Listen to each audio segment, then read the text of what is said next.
పరిశుద్ధుడా, గొప్ప దేవ, కనికరం గల తండ్రి, నమ్మకమైన రాజా, ఉదయం నుంచి నాయన ఇప్పటి వరకు నీ దయగల హస్తపు నీడలో మమ్మల్ని దాచి ఉంచినందుకు నీకు వందనాలు. కీడు చేయుట మాని మేలు చేయము, అప్పుడు నీవు నిత్యము నిలుచుదువు.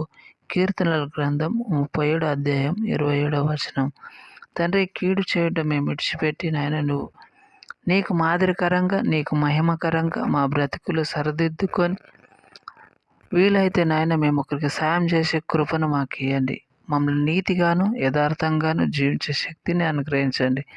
దినమంతా నాయన మమ్ములను మా కుటుంబాలను కాపాడినందుకే నీకు వందనాలు. ఈ వీడియో చూస్తూ ఏకీభవించిన వీరి కుటుంబాన్ని నాయన మంచి ఆరోగ్యం, కుటుంబంలో నెమ్మది, సమాధానం, సమృద్ధి అనుగ్రహించుమని నజరేయుడైన యేసుక్రీస్తు నామంలో ఈ ప్రార్థన నీకే సమర్పిస్తున్నాం పరమ తండ్రి. ఆమెన్.